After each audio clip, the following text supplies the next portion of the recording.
souhaitez le faire dans une autre langue, il y a beaucoup plus de choix. Donc vous allez dans le menu rechercher, dans le généalogie, et c'est ici la porte d'entrée pour faire votre import Jetcom. Donc en bas, télécharger son arbre généalogique personnel, téléverser, pardon.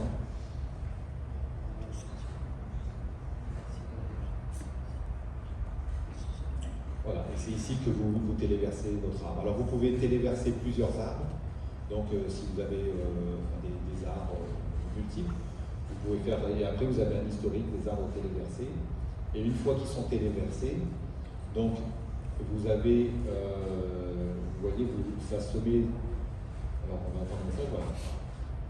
Vous pouvez le consulter tout de suite dans les 15 minutes qui suivent, il sera en ligne pour vous dans les généalogies. Et ensuite, il va vous commencer à vous proposer les correspondances. Donc, vous pouvez commencer à faire, voilà, ça c'est bien une correspondance. Et troisième message.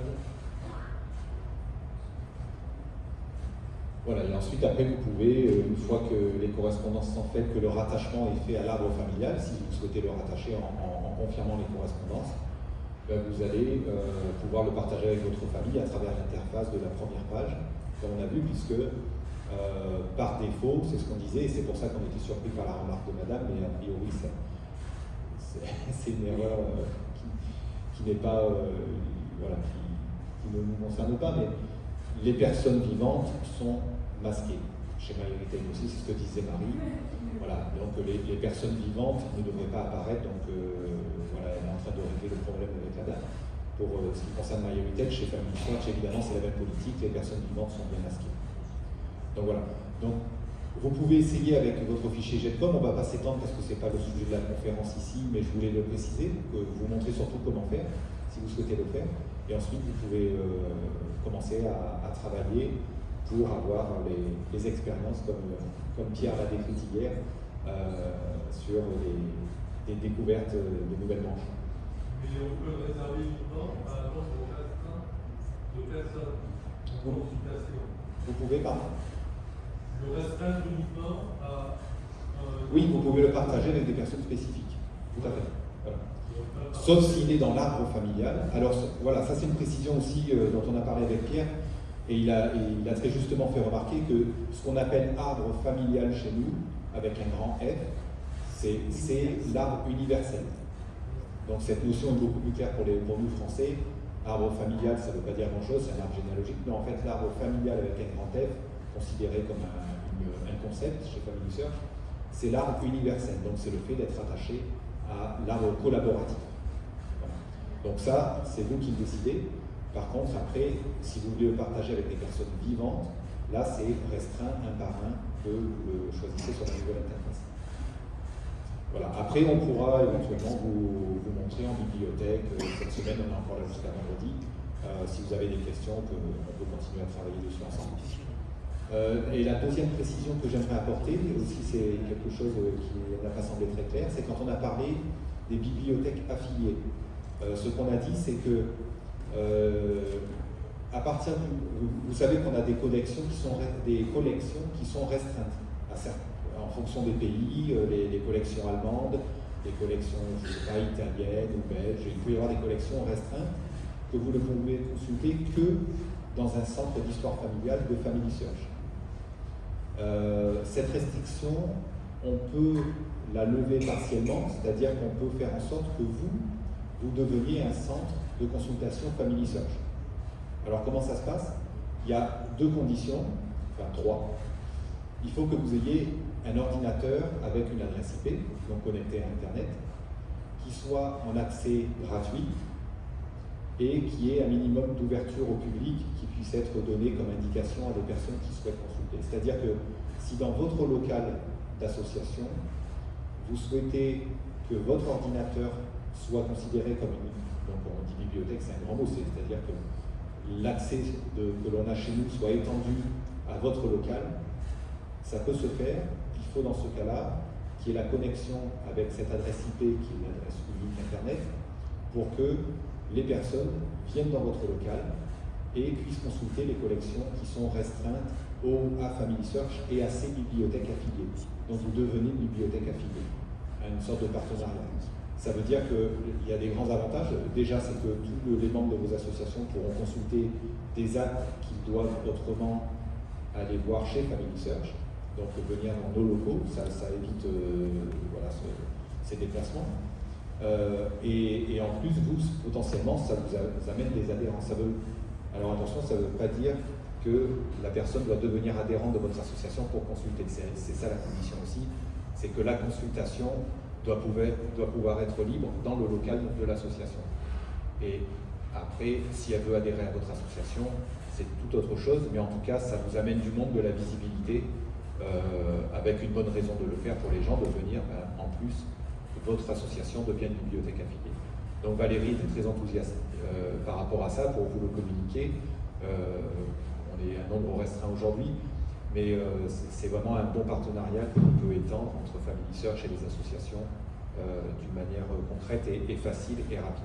Voilà, donc pour ça, il faut se rapprocher de Virginio. C'est lui qui s'occupe de mettre en place les bibliothèques affiliées. Et si ce n'est pas dans vos locaux, ça peut être la bibliothèque municipale chez vous. Voilà, ça peut être tout local qui remplit les 3 conditions que j'ai éditées avant.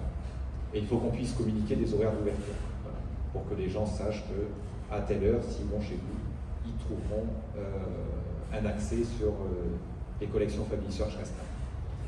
Voilà, ceci étant dit, on va laisser la parole à Marco pour la présentation sur comment se tenir informé de l'actualité Family Search. Avant de partir, s'il vous plaît, prenez un stylo, Family Search, pas pour faire de la pub forcément, mais parce que sinon je dois repartir dans l'avion avec tout ça.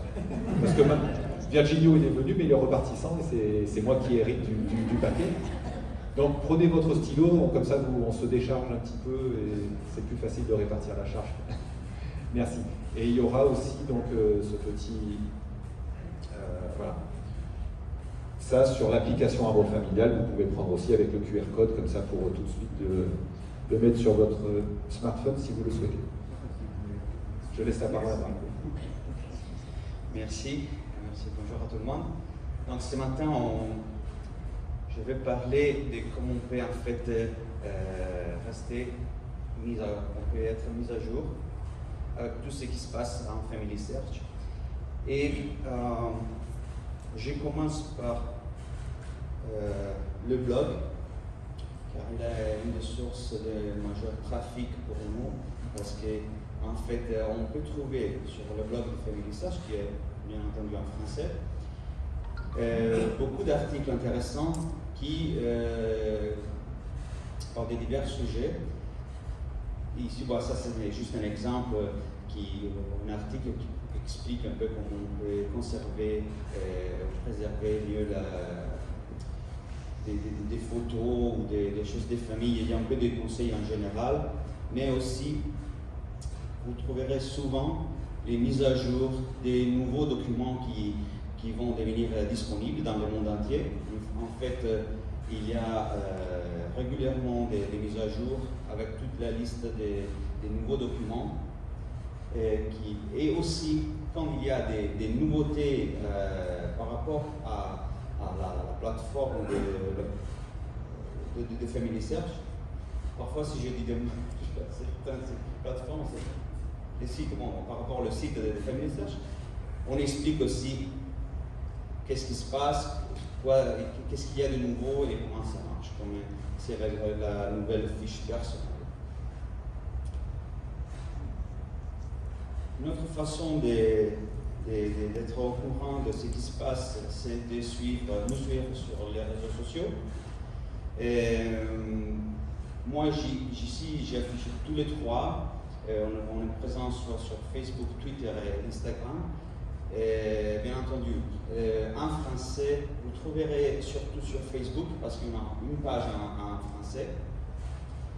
Et sinon, les autres sont... Bon, en Twitter, j'ai publié aussi des trucs, des choses en français. Mais c'est la page de Facebook que c'est celle qui est spécifiquement pour la France, dont on a aussi de temps en temps des nouvelles qui m'arrivent de Sylvain, de ce qu'il crée de nouveaux, et comme hier on a parlé des archives d'outre-mer. Et donc voilà, on avait parlé de ça déjà sur Facebook. Si vous voulez nous suivre, ici vous pouvez maintenant, avec votre portable, là, le QR code qui est là à gauche, c'est pour la page française. Moi, j'ai ajouté ce qu'on disait hier, si ça vous intéresse. Je retourne un moment chez moi, en Italie, et le QR code à droite, c'est pour la communauté avec tous les experts et les généalogistes italiens. Si ça vous intéresse, il y a les deux là. Je les laisse un moment. Et donc voilà.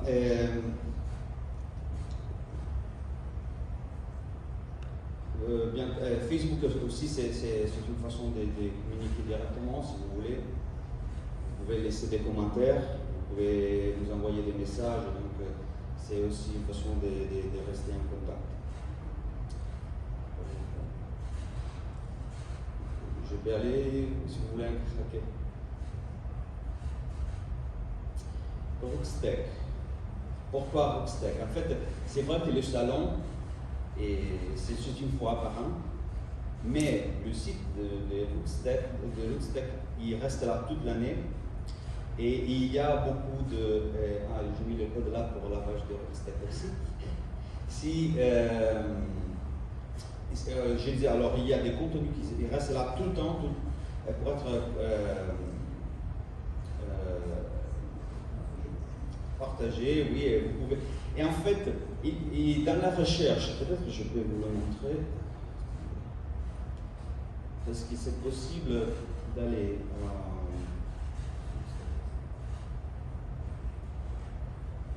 Voilà, quand on rentre dedans,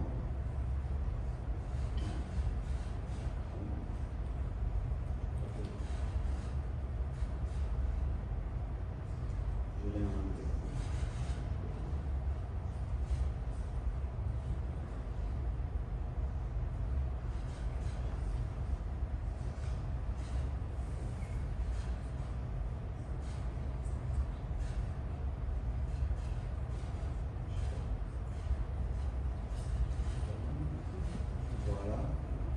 Alors, c'est possible de faire une recherche de ce qui est disponible directement en français. Voilà. Bon, la connexion, je suis désolé, ne m'aide pas beaucoup. Mais bon, voilà. Il ne cherche pas là. Mais ici, une fois que vous avez choisi la langue, il va apparaître tous les vidéos, toutes les classes qui ont été faites en français. Mais aussi toutes les classes qui sont en anglais ou d'autres langues, comme ils sont téléversés sur YouTube, c'est possible d'avoir la traduction automatique en français. Donc on arrive à pouvoir en fait voir un peu tout. Parfois c'est une traduction automatique, donc bien sûr il y a peut-être des soucis, mais on arrive quand même à bien comprendre tout ce qui est important de comprendre à la classe. Encore, à niveau des collections, il y a aussi une façon de voir qu'est-ce qui est en train d'être mis à jour. Et ici encore, bon, j'ai encore l'Italie, mais pour tous les pays c'est pareil. Il faut choisir le pays qu'on souhaite consulter. Et après, là, vous voyez la troisième colonne, dernière mise à jour. Quand vous cliquez là, sur la petite flèche, ça vous va mettre en ordre les collections pour voir qu'est-ce qu'il est le dernier qui a été mis à jour par rapport à l'indexation. Parce qu'en fait, les collections, une fois qu'ils sont mises en ligne, vous avez déjà toutes les images, mais l'indexation, ça va venir un petit peu à la fois. Donc, pour voir qu'est-ce qu'il y a encore qu'est-ce qu'il y a de nouveau, vous pouvez faire comme ça. Voilà, la dernière chose, en fait, on l'avait déjà vu hier, un petit peu avec Virginia. Et c'est seul de vérifier, là, juste à côté, il y a déjà la petite fenêtre à droite, mais si vous cliquez sur tout afficher, il vous montre tout ce qui peut être les matchs qui le logiciel de Family Search a trouvé par rapport à votre arbre familial. Des correspondances. Merci. Et en fait, ça arrive, comme vous disiez, justement, si vous avez ajouté vos noms à l'arbre universel. Ça n'arrive pas si vous avez simplement téléversé les GEFCOM parce que c'est une arbre privé, donc ça va pas ça va vous donner des correspondances. De cette façon, moi oui, j'ai encore des tâches à vérifier. Ça c'est des noms de ma famille que je dois encore vérifier qui effectivement peuvent être dans mon arbre. Et voilà, aujourd'hui, en fait, c'est un peu tout ce que j'avais prévu de partager avec vous. Si vous avez des questions par rapport à ce qu'on a parlé, je suis là. Et si vous avez d'autres questions aussi par rapport à Family Search, vous êtes le bienvenu.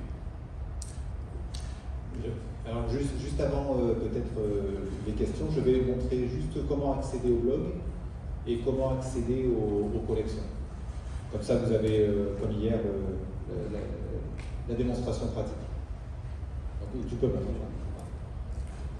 Donc le blog, il faut aller tout en bas de la page et vous avez voilà, ce petit lien blog et c'est par là que vous accédez à toute l'actualité. Comme l'a dit Marco, régulièrement, il y a les collections qui sont mises à jour, vous avez les nouvelles sur toutes les nouvelles collections publiées. C'est à peu près bimensuel. Donc toutes les 2 semaines, vous avez tout le lot de nouvelles collections. Des fois, c'est toutes les semaines, ça dépend un petit peu du train d'images qui arrive. Voilà, donc c'est par ici.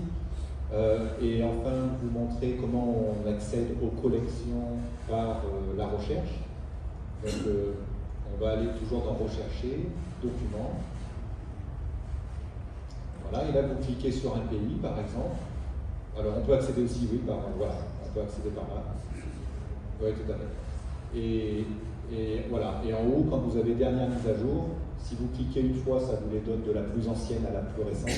Si vous cliquez 2 fois, ça les remet dans l'ordre pour aller de la plus récente à la plus ancienne. Voilà, donc la dernière collection publiée, par exemple, on voit que c'est la Watson, 19 septembre 2022, avec 3 millions et quelques. Alors ces chiffres-là sont à prendre avec des pincettes, il ne faut pas trop faire attention aux chiffres, parce que des fois, il ne faut pas dire, ah ben nous, l'association, on a 7 millions, il y a un problème, il n'y a pas tout, ou alors on a 2 millions, comme on fait. Des fois, ils mettent le nombre de noms, des fois c'est le nombre d'actes, donc c'est pas très... Voilà, ne vous fiez pas à cette colonne-là pour les chiffres, mais par contre ça montre qu'il y a eu un gros travail de fait sur l'ensemble de la collection de la Haute-Saône qui a été publiée il y a quelques jours. Et voilà. Donc on peut passer aux questions si vous voulez. Je vais commencer par une question qui est donc là on voit toutes les données que l'on peut avoir directement sur le site. On vous parlait également donc, des bibliothèques affiliées et des centres de recherche. Qu'est-ce qu'on a en plus par rapport à ça sur les bibliothèques affiliées et dans les centres de recherche? Voilà, ce que j'appelais tout à l'heure collections restreintes, c'est des collections qui légalement ne peuvent être publiées que chez Family Search ou dans un de ces centres affiliés. Donc typiquement des collections où les services d'archives vont dire bon ben l'accès on ne veut pas qu'il soit grand public. On ne veut pas que vous publiez parce qu'elle génère du revenu pour certains services d'archives. On l'a dit, en France, c'est libre de tout frais. On a l'open data, c'est gratuit. Par contre, il y a des pays où les services d'archives se subventionnent par aussi, comme on l'a vu hier, les frais d'accès. Donc, dans ce cas-là, on est autorisé.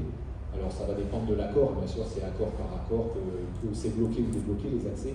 Mais on est autorisé à mettre un certain nombre de collections dans nos bibliothèques affiliées. Donc, si vous devenez une bibliothèque affiliée, vous avez ces accès-là qui ne sont pas ailleurs que dans les bibliothèques affiliées et les centres d'histoire familiale, Family Search.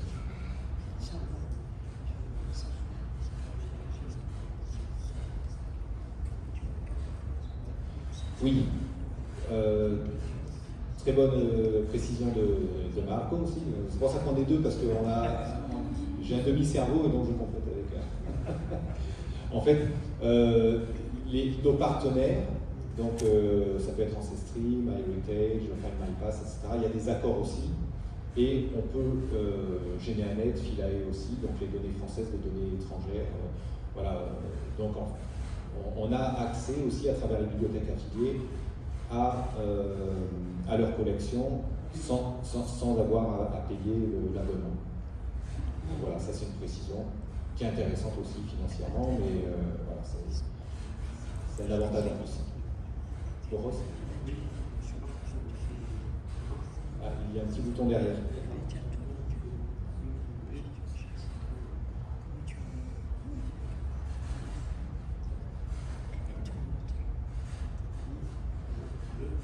Je peux pas. Ah si, c'est fait. Oui, alors, merci Sylvain pour les reprécisions que tu as fait, entre autres sur le chargement d'arbres dans le domaine privé et de le basculer dans le grand arbre universel. C'était très bien d'expliquer ça. Et du coup, il y a deux questions quand même sur ce point-là, puis une là-dessus. Quand on fait son chargement dans son arbre, je veux dire personnel, il y a un point que je n'ai toujours pas bien saisi. Si je saisis, par exemple, uniquement, par exemple, mon grand-père et son propre père, un arbre généalogique à 2 feuilles, je parle d'un arbre. Bon, voilà, je mets ça, et du coup, je le publie directement pour le mettre dans la partie universelle. Est-ce que...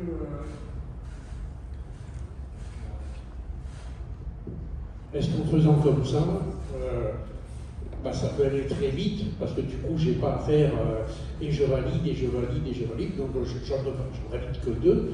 Et puis ensuite, une fois que j'ai fait ça, seulement, après ça, je complète mon arbre personnel par tout un import de ZCOM. Est-ce que c'est une façon de faire pour éviter de valider tout un tas de choses? Alors, c'est une façon de faire qui a ses limites parce que ça présuppose qu'il y a déjà beaucoup d'informations qui vont concerner ta famille spécifiquement dans l'arbre universel. S'il n'y a rien, et ça peut être le cas, ça veut dire que tu auras rentré des informations sans correspondance.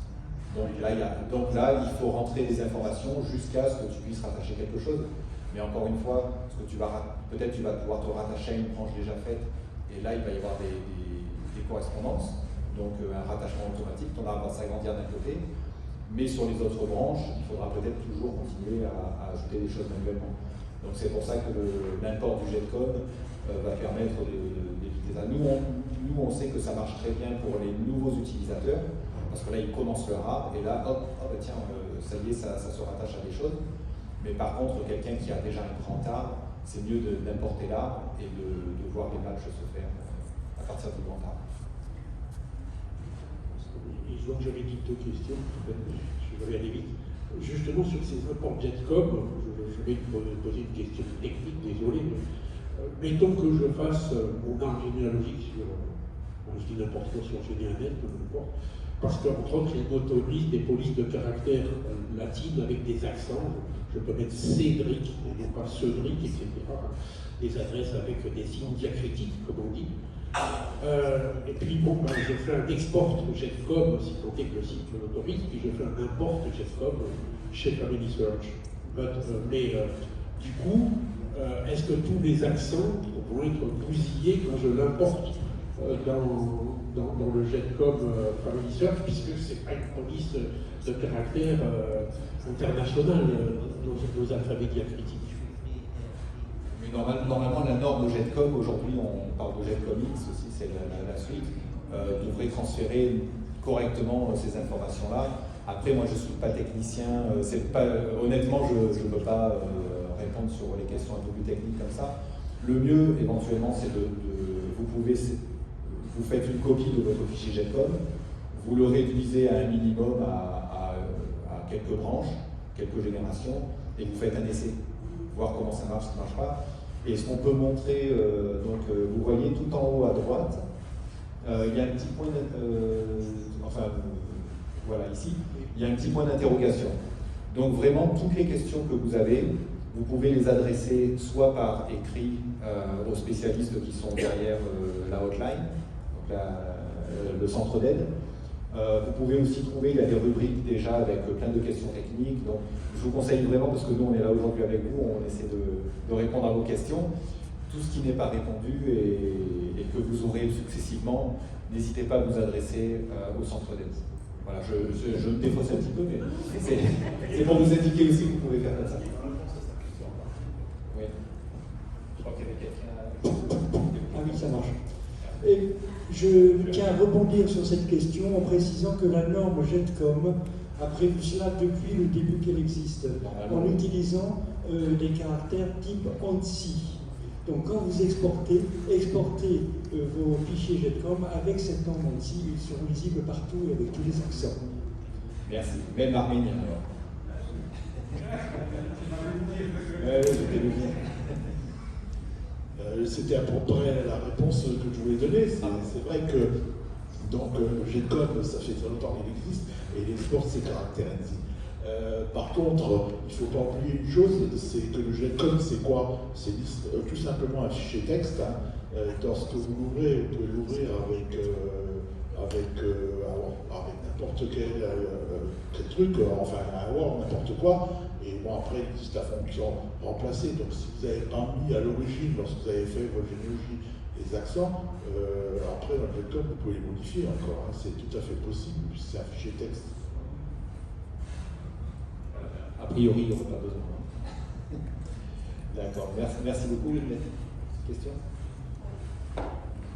Et juste une petite question. Lorsque j'importe dans Family un JETCOM, de ma généalogie personnelle, et que je partage avec des membres de ma famille, est-ce que le partage permet à tout le monde de faire des modifications ou de la validation pour aller dans l'arbre universel, ou est-ce qu'il n'y a que moi qui ai la possibilité de valider pour que ça passe dans l'arbre universel? Voilà. Est-ce que tu sais si... Ça, je ne sais pas. Honnêtement, moi, j'ai pas encore fait de collaboration avec ma famille. Vous voyez, je suis pas un grand exemple. Si tu as la réponse à ça, une fois que j'essaie de répondre. Mais comme je crois que Virginie disait hier aussi, là,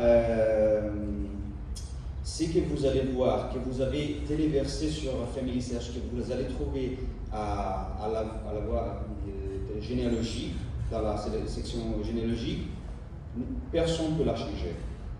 Donc, l'arbre que vous avez téléversé restera privé ou partagé avec ceux que vous voulez, mais personne ne peut changer les données qui sont là.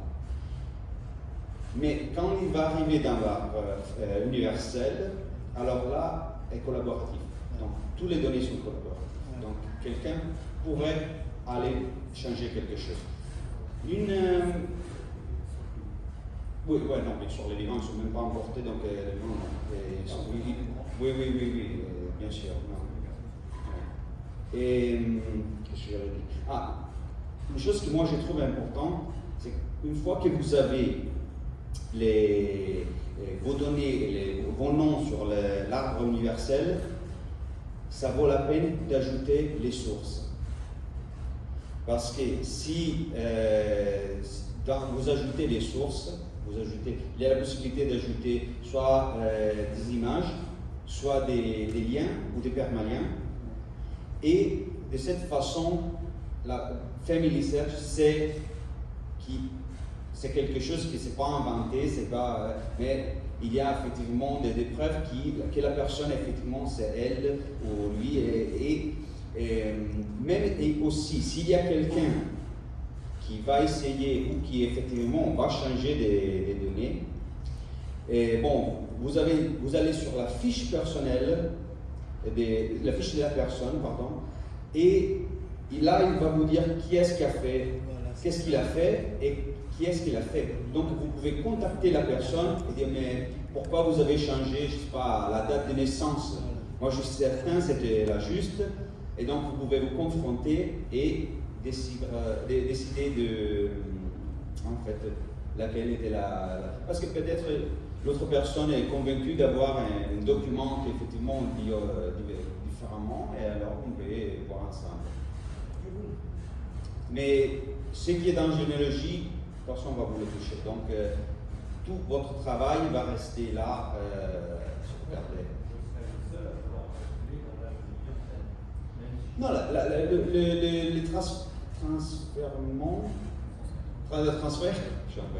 les transferts est automatique en fait. Mais parce qu'en fait après, vous validez pour le rattacher à votre arbre personnel dans l'arbre universel. Sur les vôtres, oui, mais ça peut être quelqu'un qui est déjà là, qui puisse trouver aussi des correspondances. Voilà. C'est ça qui est important, c'est que tout ce qui est fait est traçable dans la mesure où on voit l'utilisateur qui a fait les derniers changements. Donc, et ce qui est important, c'est que si vous faites un changement, vous avez une petite boîte qui est pour quelle raison, je crois que c'est comme ça, pour quelle raison pensez-vous pour quelle raison est-ce que vous mettez ce renseignement? Et donc là on peut dire, en fait j'ai parlé avec, parce que peut-être il n'y a plus d'actes, j'ai parlé avec la grand-tante, là, et comme ça source aussi. Donc la personne qui ensuite collabore avec vous, ou involontairement parce qu'elle est sur la même branche, elle va dire ah oui d'accord, oui il a ce contact-là, ça, et vous avez toujours le clic vers l'autre utilisateur, comme ça vous pouvez correspondre complètement. Oui, il peut vous le montrer. Alors déjà, quand ça arrive, là où il y a la petite cloche, il y a la notification qui vous prévient que quelque chose est passé. Je vais dans mon arbre. Sur la fiche. J'ai vu quelqu'un. Je sais pas.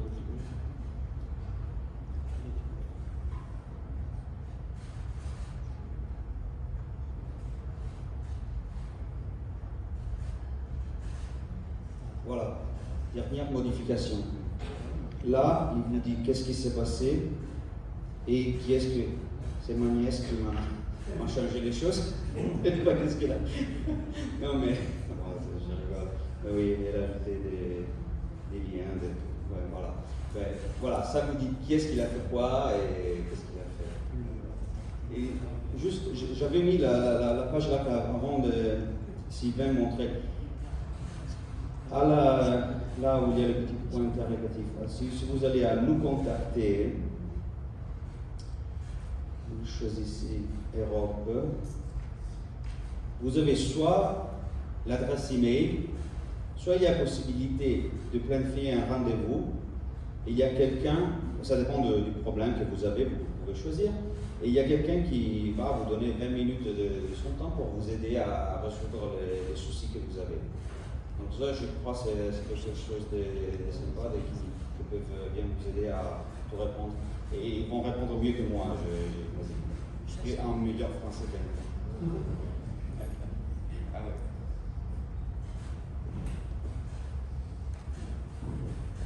Je voudrais juste préciser que le format JetCom, c'est une norme qui permet de transmettre beaucoup d'informations généalogiques, et nous devons remercier les Léon de l'avoir mise au point. Mais ne perdez pas de vue que c'est pour transmettre des données. Donc si vous éditez un JetCom et que vous l'envoyez à un collègue généalogiste, il va pouvoir l'intégrer dans son arbre et beaucoup des informations d'origine seront peut-être perdues. Et de toute façon, s'il leur ajoute les données sur son arbre, eh bien, ça veut dire que vous en avez perdu la maîtrise, que vous les avez confiées, donc elles pourront être publiées sur son arbre et ailleurs. Donc, voilà.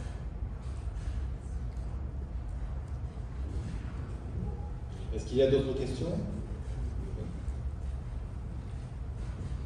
Sur le blog, j'ai vu une image passer rapidement, je ne connais pas, avec la possibilité de mettre des souvenirs, j'ai cru voir le mot personnel. Alors personnel, on croit que vous avez cité une photo, machin chose. la question est la suivante. Quelle est la pérennité de cette information? Je vais dire une bêtise, est-ce que dans 50 ans, 100 ans, mes petits-enfants pourront le lire? Et puis quel type d'information je peux mettre? Je ne vais peut-être pas déposer toutes mes archives comptables chez moi. Voilà. Quelle est la taille limite de ça? Enfin, quel est l'objectif de cette rubrique où j'ai entendu dire de déposer des souvenirs personnels, s'il vous plaît? Alors, c'est possible de faire. C'est pour ça qu'on parle souvent chez nous d'histoires familiales. C'est parce qu'en fait, c'est possible d'ajouter à chaque personne des informations au-delà des données bases, des dates, tout ça, lieu de naissance, tout ça.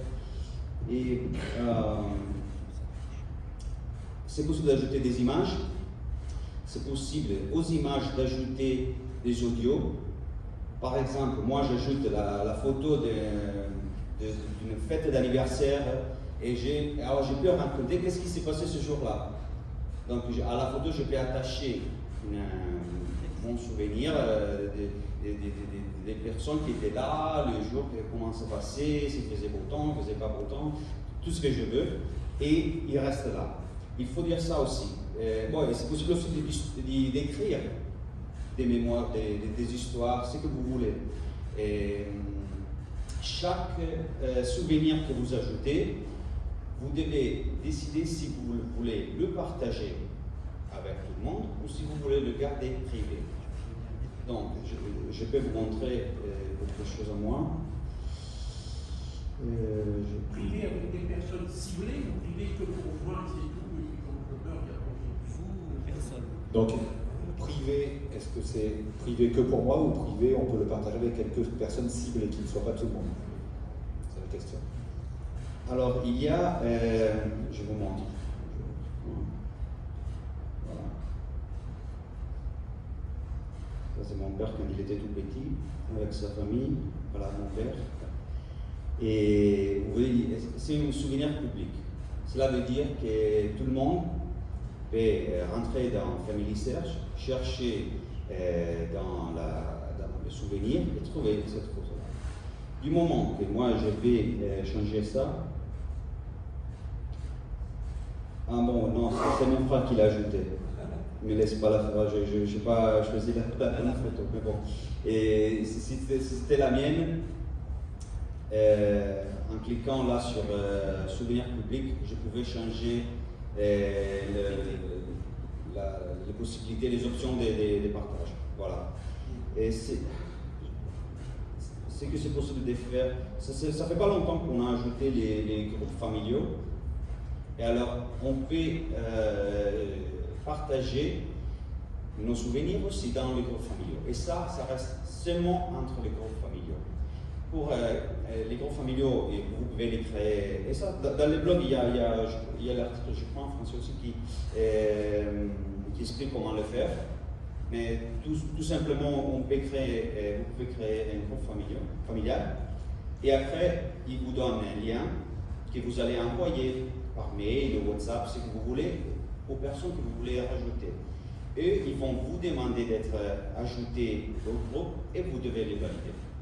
Une fois qu'ils sont validés, ils sont dans les groupes et ils peuvent voir tout ce que vous partagez dans les groupes familiales. C'est le même principe que Facebook, où vous voulez faire partie d'un groupe, c'est la même chose. Très bien, merci beaucoup pour votre attention et pour votre décision. Merci.